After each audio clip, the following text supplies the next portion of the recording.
Here is Nick, and next to me you can see the MoveMaster RSG. The abbreviation stands for Rapid Steering Gear.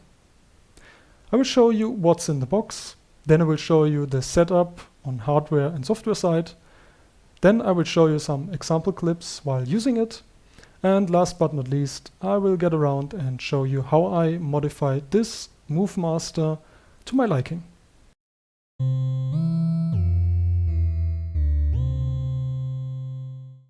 The MoveMaster is delivered in a plain cardboard box. If we cut the tape open and fold aside the flaps, we see the product packaging itself, which is cushioned by two foam inserts, which should prevent any damage to the MoveMaster, even when handled roughly. Let's put the box and the foam inserts aside and focus on the product packaging itself. Very prominently in the center of the lid, you can see the MoveMaster logo in a high-gloss finish. The lower part of the packaging and the lid form such a good seal that you can hear the air rush in, which is very satisfying. Have a listen.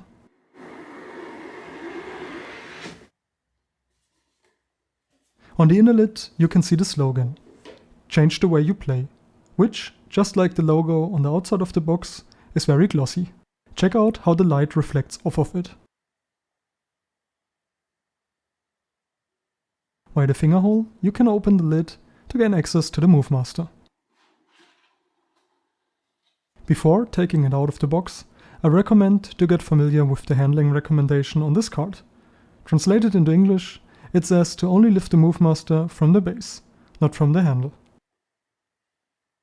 As described, I therefore grab the MoveMaster by the base and pull it out of the box.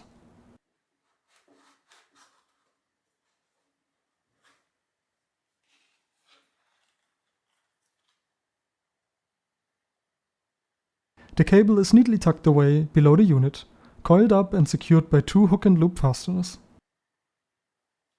Let's put the MoveMaster aside and address the accessories, which are stored in the front of the box in this cardboard envelope.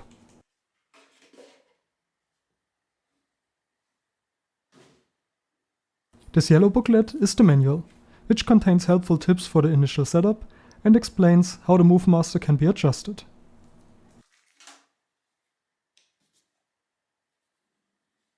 As you can see, it comes in English language, or if we turn it around, also in German.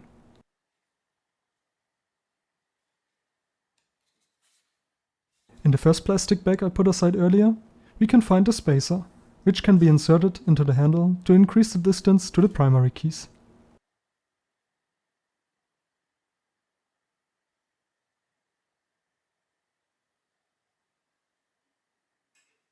The second bag contains two hex keys, one with 2.5 mm diameter and one with 3 mm diameter, for all the adjustment screws on the MoveMaster.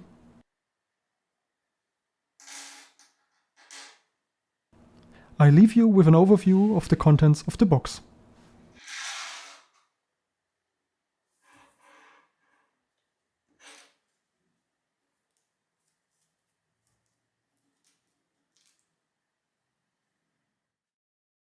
Let's set up the MoveMaster hardware-wise.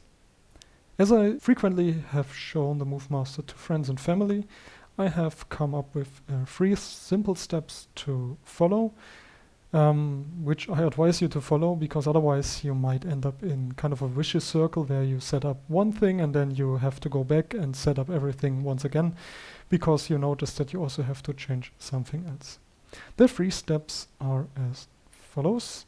You first have to bring the handle into the highest position, which works by putting the bigger of the 2 Allen keys into this hole and turning it counterclockwise until you feel that the screw is turning without moving it. You can also hear it, I think. Let's see. Yeah, there you just heard it. From here on out it will only spin indefinitely. And then you put your hand on top and you check for the 2 closest joints after the first phalanx of the finger, and then you bend them around and you press the primary buttons up here with the tip of your finger and you then check how much space is beneath the fingers. And as you can see, for my index finger there's a lot of space beneath, so I know that I will need the spacer disc. And I can already spoil a little bit, because I know that I don't only need one, but the maximum of 2 spacer discs, because I have very, very long fingers. And yeah, Tom was so nice to send me a second spacer disc with this MoveMaster, so I already have it right here. So let's unscrew both of those screws, remove the cover of the handle, and then put the 2 spacer discs on top, align it roughly with the cover. The screws then will help, if I get them into the correct position, they will help to align everything, because they have a tapered edge at the bottom, and this will get all the 3 parts aligned with the handle itself. So let's see. Tighten this screw, tighten the other one, tighten this a little bit more, and now you can see everything is perfectly aligned. And now if I put my fingers on the same way as before, you can see that for my index finger and for my little finger there is no space beneath them. Okay, let's go to the next step by moving the handle far enough down so you are able to press with your longest finger, in my case it's the middle finger, to completely press the secondary button. And you can see I can actually move it up a little bit, because my middle finger is also very long. A little bit up, okay.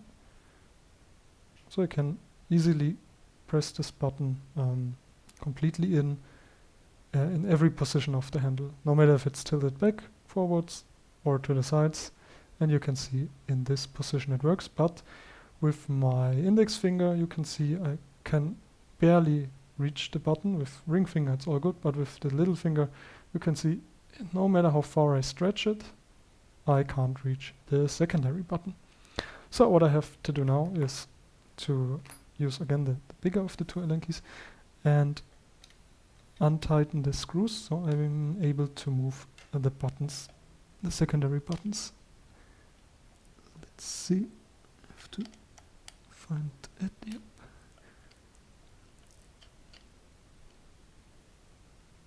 So as I said, the one for the middle finger I will leave as is, but the one for the index finger, the ring finger and the small finger I will adjust. Even though the ring finger button is almost good in this current configuration, I will still raise it a little bit just for more comfort. So let's see. I will move the one for the index finger up a little bit. Even check that I can press it when the grip is in another position, like tilted back or tilted to the sides. Let's see, yes, this looks good. Maybe I can even go a little bit lower. No, it's too low.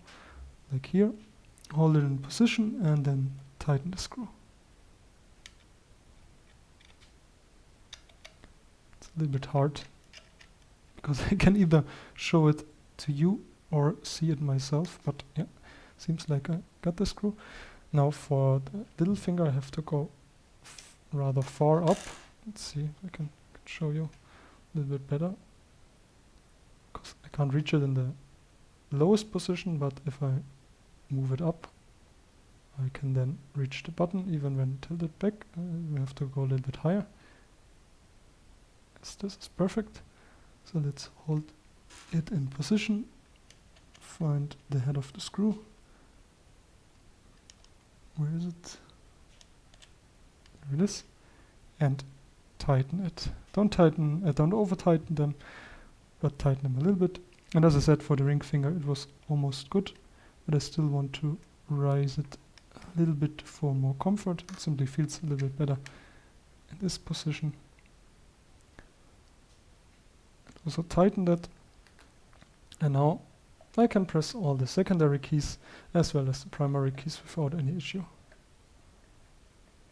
No matter how the handle is tilted in which direction. Okay, and the last step is to adjust the secondary button for the thumb, which is the one which allows the most degree of customization, because you can move it up, down, forward, backwards, and you can even tilt it very freely. So let's put my hand on the handle again, and let's see. Usually like to adjust it in a way that I press the center when cycling from the primary key to the secondary key, and I also put it just a little bit lower so I don't accidentally press it when moving, in this case, to the right. So it should be right about here. And let's tighten it.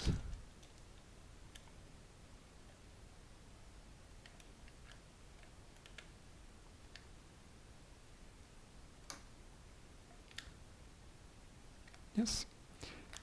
And now it's set up perfectly for my left hand. I can press all the buttons, I can press them easily. Yep, looks good. Now that we've adjusted the MoveMaster according to our hand, the next step is to place it on our desk. For that, there are only two real ways to do that. One way is if you have armrests, to place it next to your keyboard, just like that. Rest your arms on your armrests, and then you're already good to go. The alternative is, if you don't have armrests, and I luckily can recreate that really easily because I can flip them up, is that you have your peripherals deeper within the desk.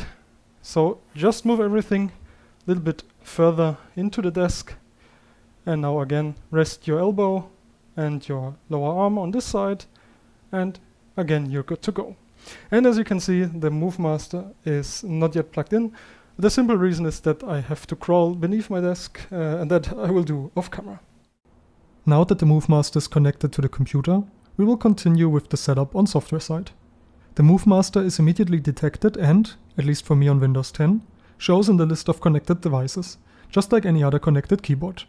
It shows up with the name MoveMaster RSG1. Then you start the configurator, which you can download from the MoveMaster website. Let's look at the layout. On the left side, you can see the editor window, with a top-down view of the MoveMaster and the selector fields to assign a configuration to each of the 14 inputs. On the right side, you can see the following buttons and modules from top to bottom. The currently assigned COM port, which you can refresh by pressing R. Below is shown which device type was recognized by the configurator. This green button makes it possible to deactivate inputs being sent from the MoveMaster to the computer, which is helpful if you are brainstorming a config and want to actually mimic the button presses while doing so. When it is green, the input is active. If it is toggled and showing yellow, the inputs are deactivated. With the button Read Config from MoveMaster, you can read out the current active configuration to just look at it or alter it if needed. Via the button Write Config to MoveMaster, you can write the configuration which is currently showing in the editor to the MoveMaster. Before doing that, the last configuration written to it stays active, and changes in the editor have no effect. Next, you can see the list of all saved configurations. In my list, for example, you can see a configuration for Counter-Strike 2, Deep Rock Galactic, or Returnal. To preview a saved configuration, you have to select it and then press Load Config File to load it into the editor on the left. If you have checked the box and write to MoveMaster, it will also be written to the MoveMaster and become active immediately. This is useful if you want to switch between multiple games, one after the other, and save one click per configuration change. Via the input field labeled with Dateiname or in English file name, you can assign a name to the configuration you are currently editing. If you then press the button Save Config File, it will get saved to above list of existing configurations. If you have a configuration selected from the list and then press delete config file, it gets deleted from the list.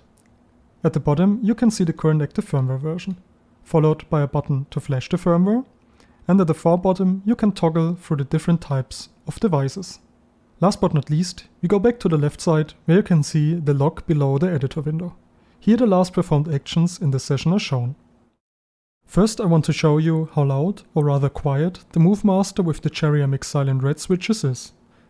To do that, I placed my audio recorder directly in front of it and increased the gain. Have a listen.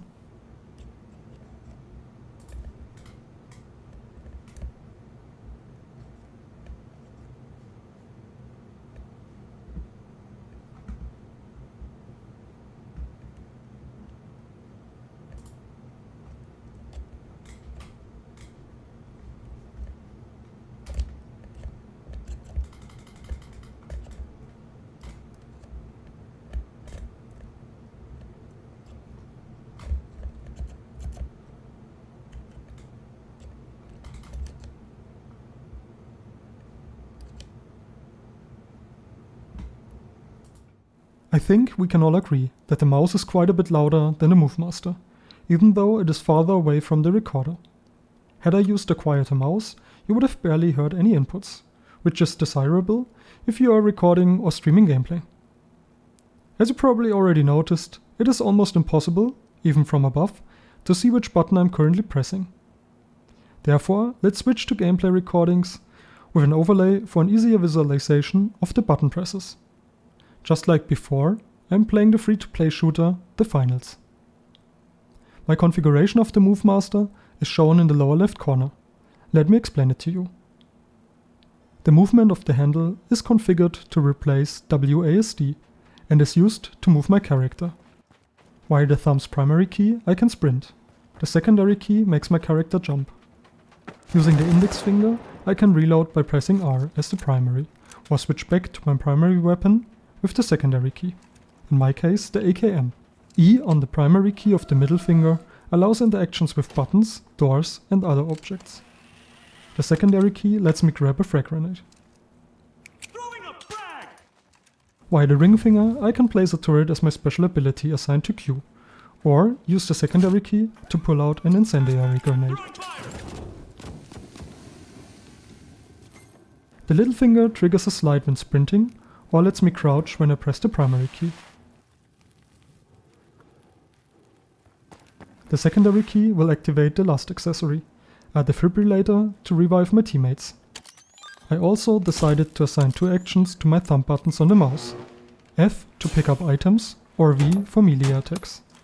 As scrolling the mouse wheel up and down is not assigned to any actions in the game, I could have also used these two actions to switch to my second and third accessory, and included F and V in the configuration of the MoveMaster. I will leave you with some gameplay from a ranked tournament, without any commentary. A team-wide mishap for the Vogues. Like a bad outfit, their strategy didn't quite come together this time. Let's get airborne. A strapping performance here as the powerhouses have started to cash out.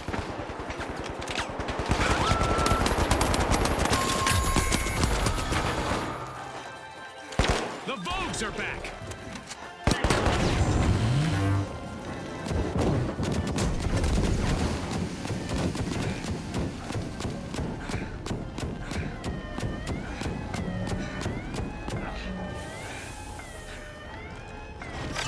The Jet Setters made an awesome steal there!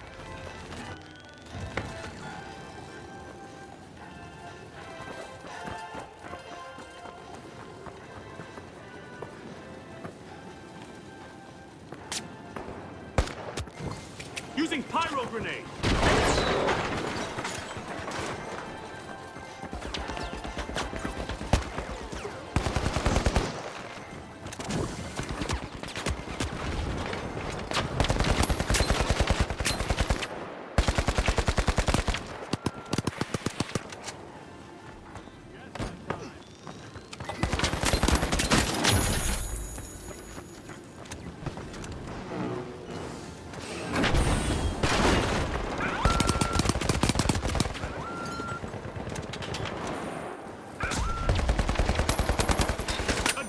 situation for the Vogues. They're just one elimination away from wiping.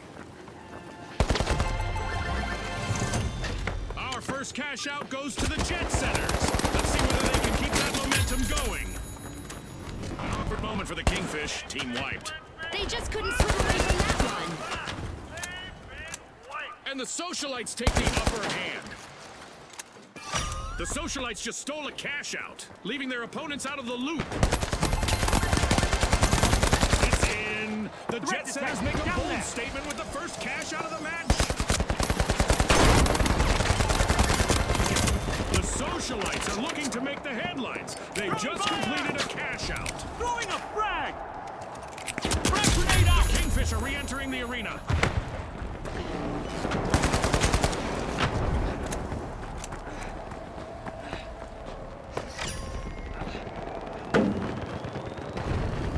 Money may not grow on trees, but a new vault just appeared in the arena.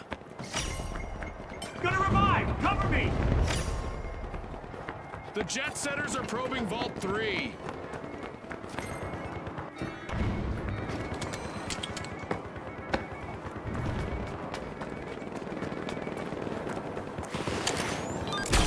And of course, you cannot only play games with the MoveMaster. You can do anything you want. Here, for example, I assigned all the hotkeys I frequently use in my editing software to the MoveMaster. And now, as you can see, I can play the video, I can pause the video, I can set a cut, or I can cut the clip to a certain point, move it around, and yeah, go frame by frame forward, backward, as I can show you here. Forward, backward. And yeah, it's also a productivity tool. Next, we modify this MoveMaster. The first, non-standard modification I had already applied during the initial setup. To avoid confusion, I have removed it before recording this part of the video, the second spacer disk. Now that the MoveMaster is restored to its default components, I will modify it once again by inserting the second spacer disk into the handle.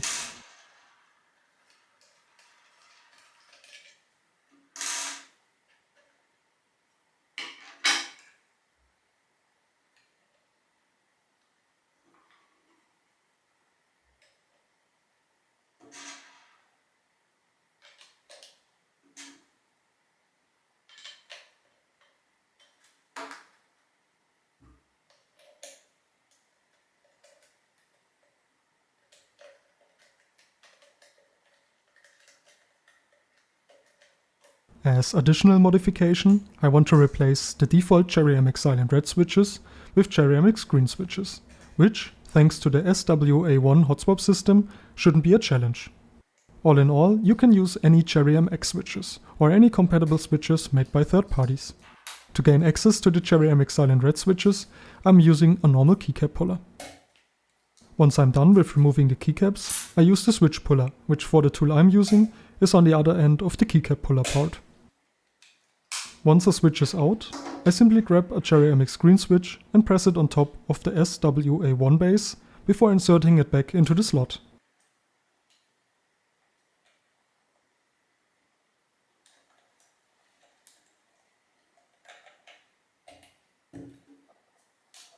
Last but not least, I have to put all the keycaps back on, and the world's first MoveMaster with Cherry MX green switches is ready to be used.